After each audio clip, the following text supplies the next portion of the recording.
This season of Lent has had a little extra edge for me since I just arrived here at Northwest a few weeks ago, and very much still feel like I am finding my way.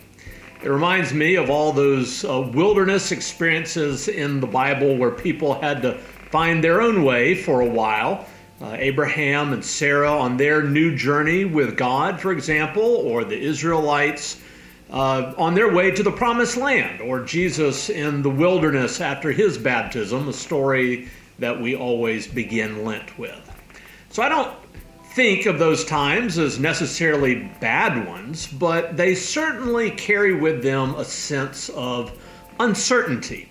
Those are places where life is not settled and comfortable, places where we have to figure things out as we go, places where we have to think about who we are and what we are called to be, likely in new ways. In fact, two of those stories make that point in a decidedly different way. On the one hand, we find Abraham and Sarah who seem to be comfortable and fairly well-to-do, but also probably think there isn't much future left for them, until God comes calling and a whole new adventure begins. So Abraham and Sarah perhaps had good reasons to not really want to head out on such a journey and reimagine their future completely.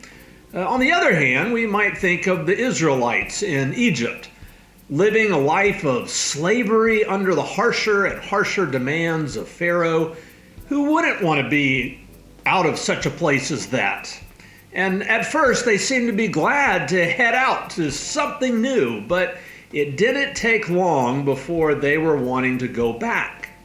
I guess the certainty of what we know, even if it isn't very good, is often preferred over the fears and difficulties of an uncertain, different, new future. But their time in the wilderness, too, would be a time of learning again who they were as God's people. So for me, this Lent connects to those wilderness times. It is a time of feeling not as settled as I was just a few months ago, of getting to know new people, preaching from a new pulpit, figuring out how things are done in a new place, having more questions than knowledge. But it also makes me aware of how and why I can be resistant to such times in my life. I guess we all are. While I like my adventures and traveling, it's also nice to come home to a familiar bed and my comfortable routines and eating my favorite bowl of cereal in the morning. There are lots of stories in the Bible, too, about the resistance that people had within themselves to what God was leading them to do, which, of course, would involve some changes. Moses was just tending his father-in-law's sheep, comfortable and safe where he was, enjoying life, when God showed up with something new for him to do instead. And Moses listed all sorts of reasons for why such a thing seemed unwise. And Jesus called more than a few would-be disciples who simply wanted to get their affairs in order before they were ready.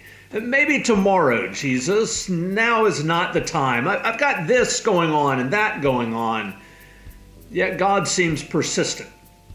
And that persistent call often leads to a path of new things, unexpected things, uncertainty even, having to figure things out anew, even having to re-examine who we are for this time and what God might be doing in our lives.